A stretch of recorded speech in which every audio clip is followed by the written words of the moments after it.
Здравейте! Днес ще направим едно четене на тема какво ви очаква в любовта през новия месец. Четенето ще бъде в общата енергия и ще резонира за всеки един, който попадне на това видео, за всички мои последователи и хора, които ме следват. Също така видеото е таймлес, т.е. ще отговаря за всеки един момент, в който попаднете на това видео. Какво те очаква през новия месец в любовен план?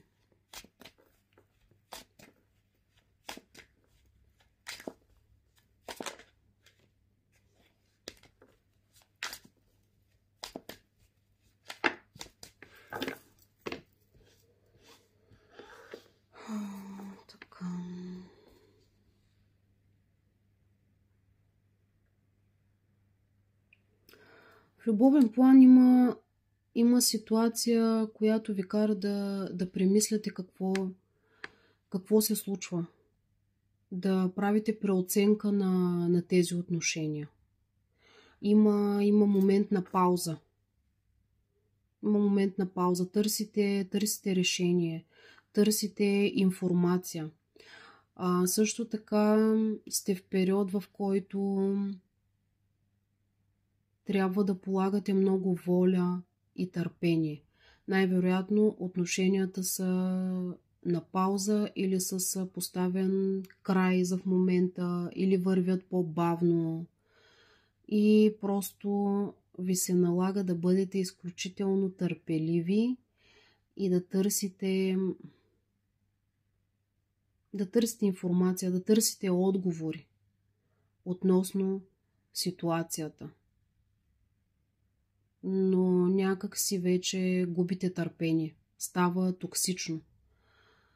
Това чакане, в което сте изпаднали, някак си вече ви писва да стоите и да мислите и да премислите, и ви е доста трудно. Така, какво ви очаква? Така...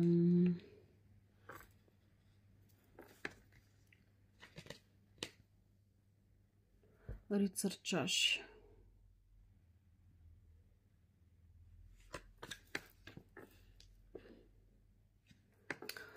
Така, има някой около вас, който изпитва чувства. Изпитва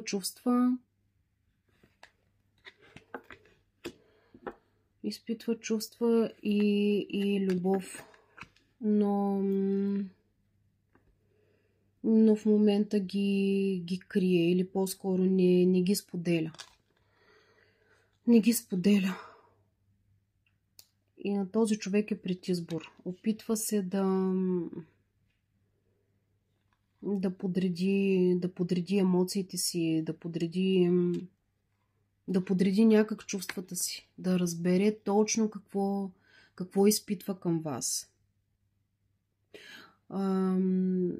Затова се налага и това чакане от ваша страна. Вие чакате, защото той изпитва чувства, но някакси е толкова дисбалансиран и толкова дълбоко емоционален, че влиза в едни такива илюзорни и нереални емоции, в които направо потъва и е много, много объркан. Много объркан и цялото това нещо се случва единствено и само в неговата глава, без да го споделя с вас.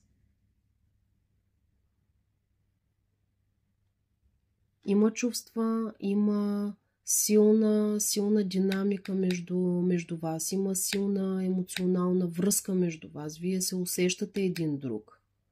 Много силно се усещате. Има трудности във вашите отношения, затова и в момента не можете да бъдете заедно. Затова връзката е на пауза в момента. Възможно е да са отношения, в които да има намесени трети лица, някой от вас да е обвързан. Затова и в момента да сте в такова състояние, че да не можете да сте заедно. Но този човек се опитва да намери начин да се свърже с вас, иска да действа, да предприеме крачка към вас, но изчаква най-подходящия момент за предприемането на тази крачка.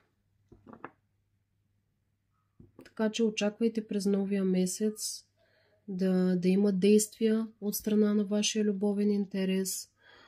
Очаквайте едно споделяне на чувства. По някакъв начин той ще реши да изкаже, той или тя, извинявам се,